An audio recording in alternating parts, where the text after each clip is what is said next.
thank you for joining us for part two of our conversation. This time we'll be talking about where we're hoping to go from here and how our experiences in the fellowship have shaped that. If you have no idea who we are, please be sure to check out part one of the series. And today we are back with Julia, we're back with Bryn, we're back with Nick, and I am Ben.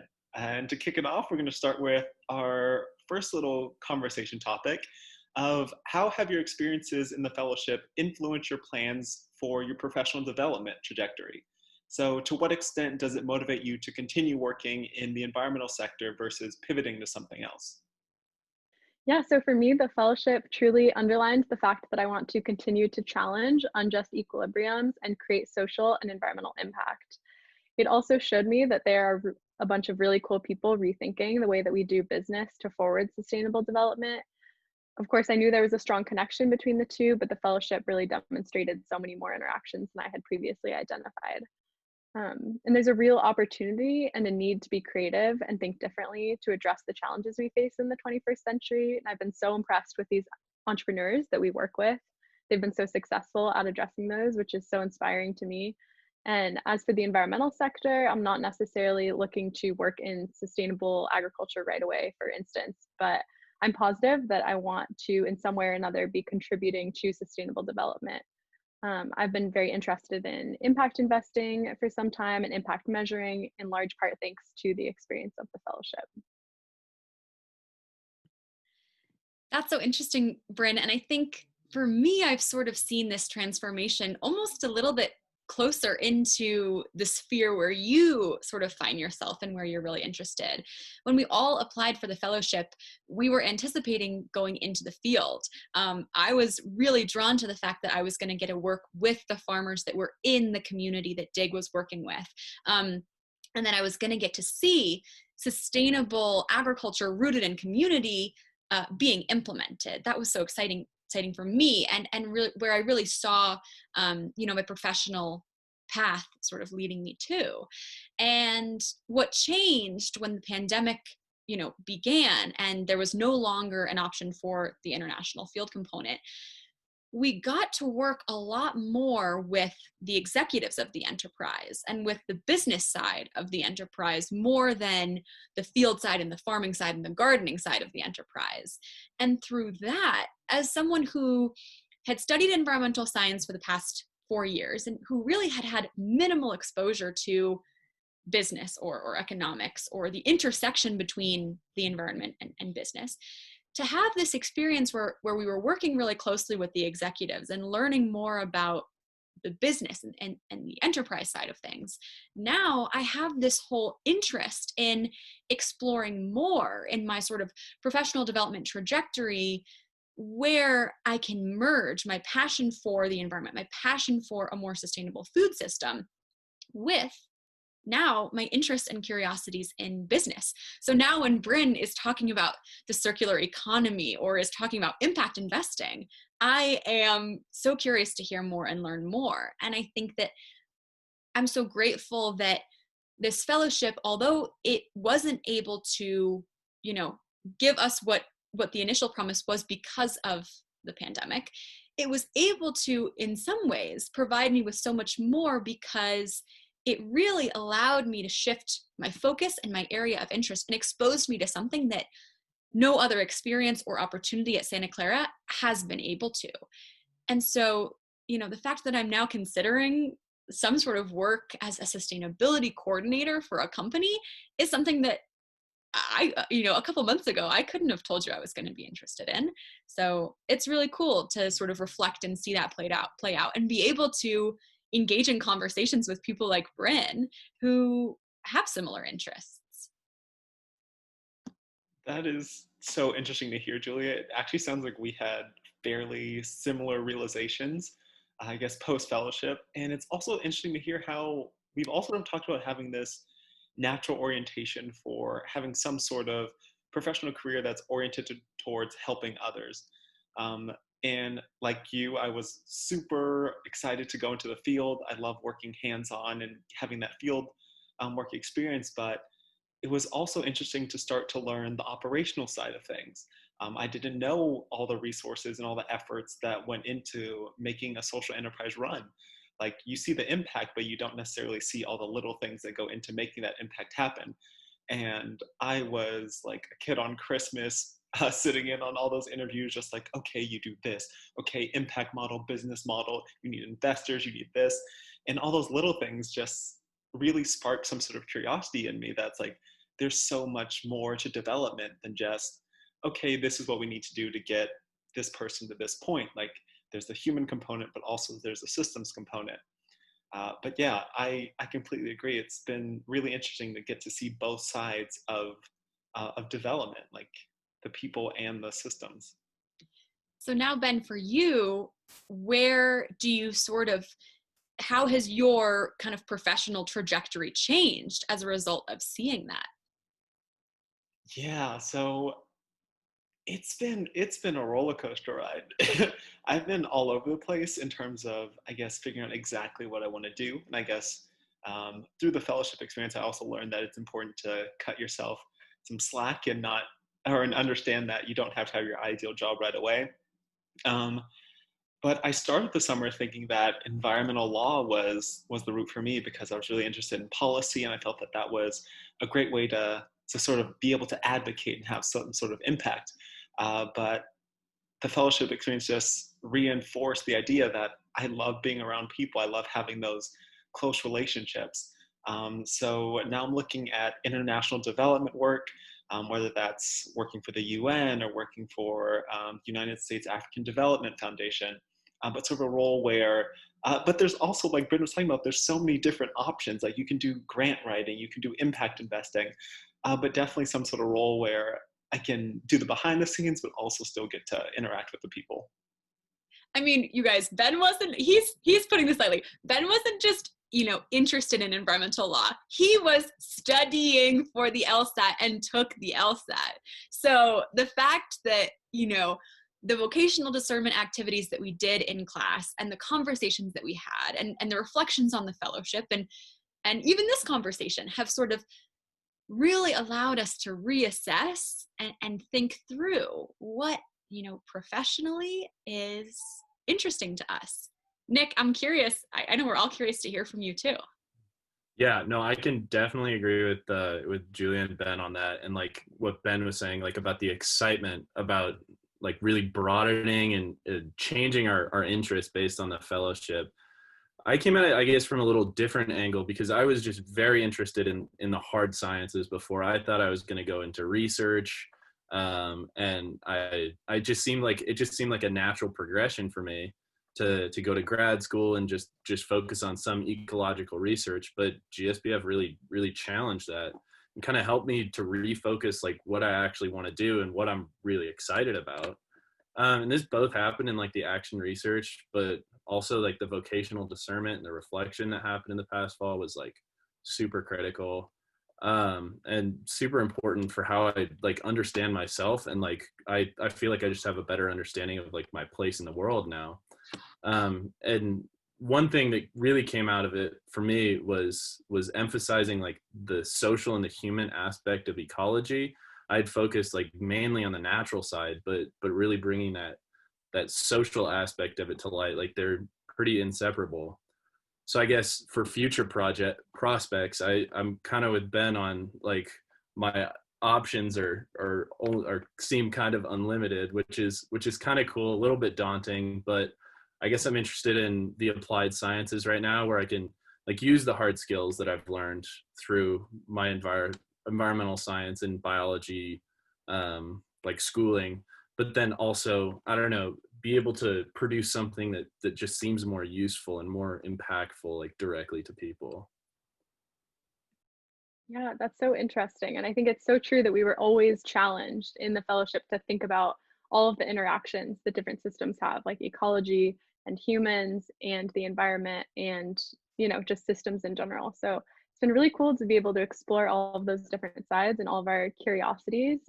Yeah, so I'm curious to know what specific experiences in the fellowship have shaped your interests or plans to continue working in social entrepreneurship or to continue working for a social enterprise.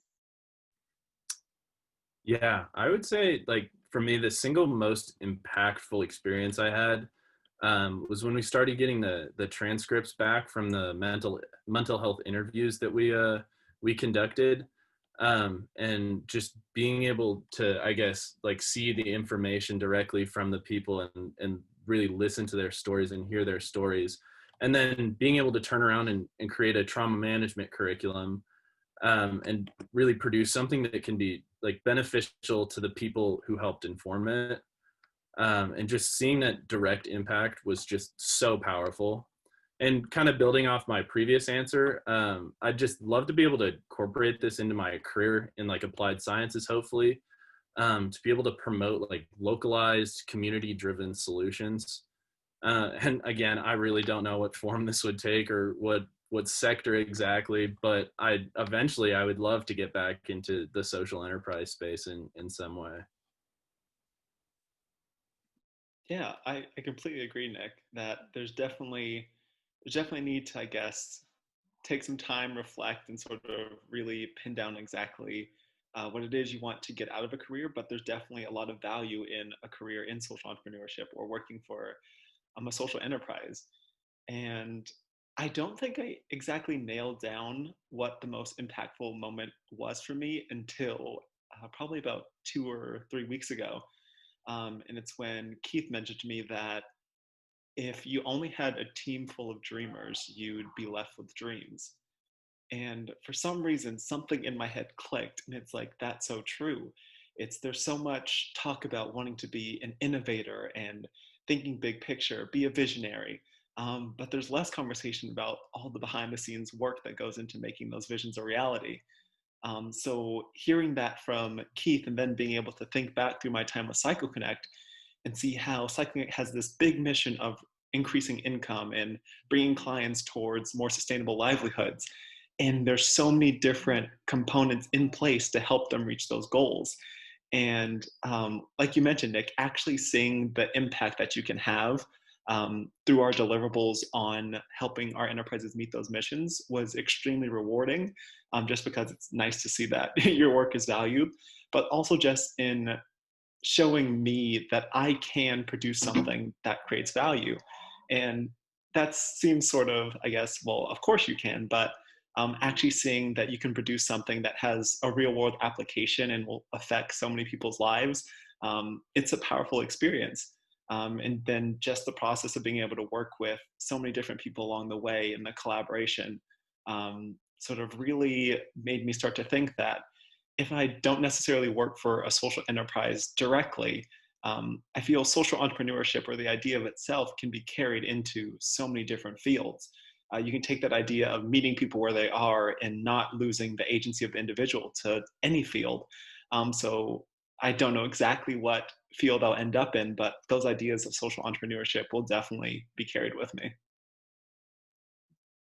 That's so great, Ben. And I think what's so special is we all feel really similarly. And I think something that I noticed both in the experience that Bryn and I had and in hearing Nick, your story, and Ben, your story, is that what is so special and what was so special about our experience was that we were able to be involved in many different steps along, the stage of project design to project implementation, that we were able to play a role in sort of each one of the steps and then really saw through the implementation and even the impact that that project had. And that's, I think, what is so special is the level of involvement in project creation and project execution. And I think that that's something also that in us looking for different jobs or employment opportunities, even if it's not working for a social enterprise, considering those things that we really value about our experience working with a social enterprise and looking for those opportunities in any future workplace, the opportunity to have your voice heard on a team, the opportunity to be a part of many different projects, the opportunity to see a project through and feel good and confident and rewarded by its impact.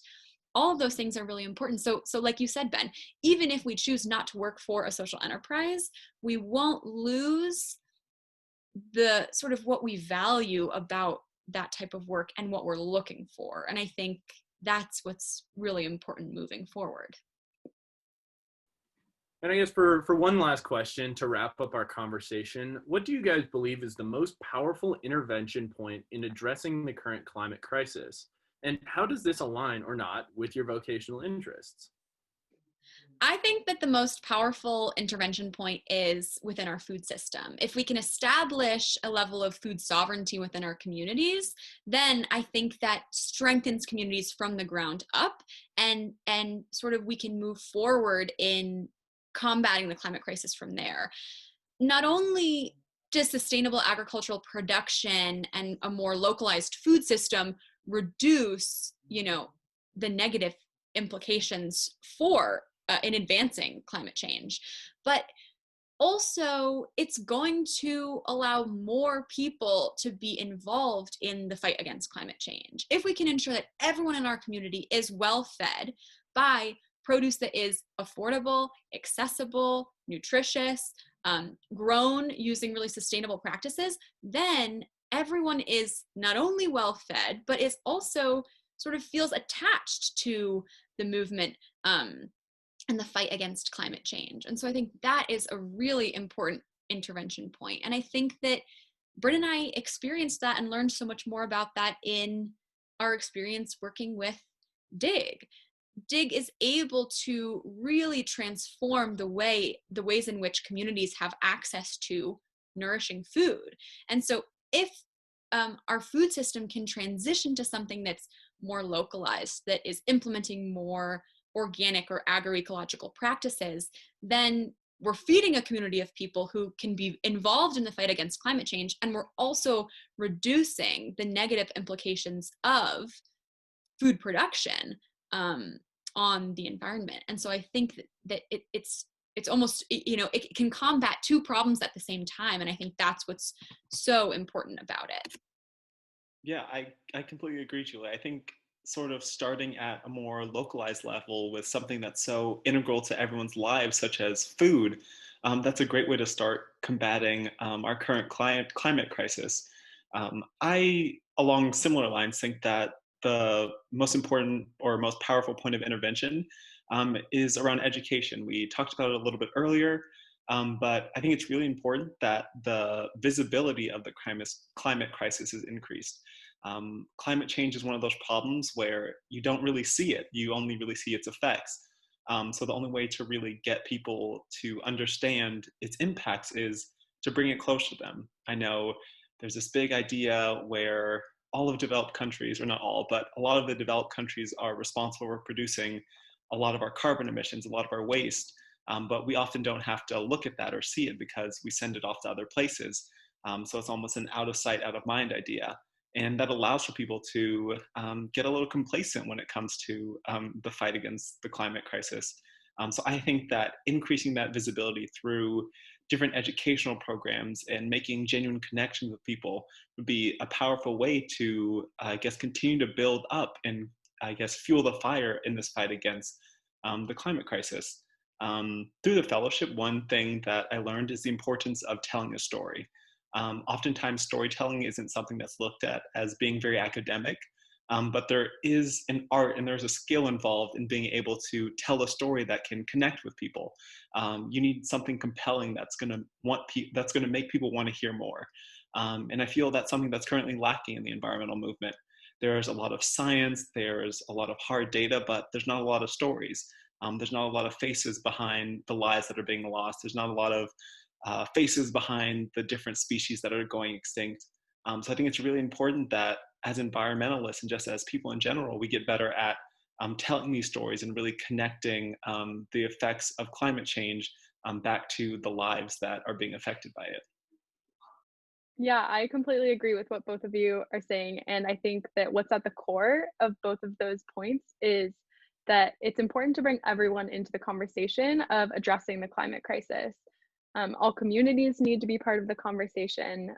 We will all feel the effects of climate change, some places far more than others. We'll also feel how countries go about sustainable development. We'll feel the effects of that. And it's vital that to successfully address climate change, the global community needs to be a part of solving it. And like we mentioned in last episode, and I think it's definitely worth repeating, interventions will not be successful if they just don't fit with a specific community. Oftentimes community members and leaders know what's best for their community, not someone thousands of miles away. So let's bring them to the table. In addition, all sectors need to be involved in the conversation. It's not just going to be about addressing, energy or food systems or waste, although each of these will be incredibly important sectors to focus on. It's also not just about scientists or academics who are working on this. It's a major issue, and with large corporations and investors can and should be part of this conversation as well. There's also a lot of impact to be made in these spaces because they haven't necessarily made enough space for sustainable development yet. And I think this connects well to my vocational interests of potentially working in a field of impact investing. And really all of this has been what the fellowship is about. All 16 of us fellows come from such different backgrounds with different skill sets, and it's been really great to see what we can all accomplish and the solutions that we can come up with together. It's also about action research, directly working with people in the field, as we saw, and we're able to, be consultants and have our recommendations be based in large part from what we learn from the beneficiaries and communities that we work with. It's really just important to focus on the fact that every intervention needs to be based in both collaboration and inclusivity. Thanks, Bryn. And what I found to be so interesting in what you said and what Ben said as well is understanding the intervention points that can not only happen in other countries, but that can happen in the United States, in the developed world as well. And so the three of us had the experience of working with enterprises that were contributing to environmental sustainability in some way in another country. And what's so important is that we recognize the place for those interventions in our own communities, in our own backyards. And so now moving forward, professionally and vocationally, what we're interested in, how can we really incorporate that? I mean, we've studied environmental science for the past 4 years, environmental studies or sciences, and we feel such a connection to climate change and the climate crisis. And so how can our work, Bryn, you mentioned so many different sectors, you mentioned so many different options and so many different stakeholders, and how can we incorporate ourselves into that so that we don't lose sight of something that is so important to us, regardless of what, profession or employment opportunity we choose to take on.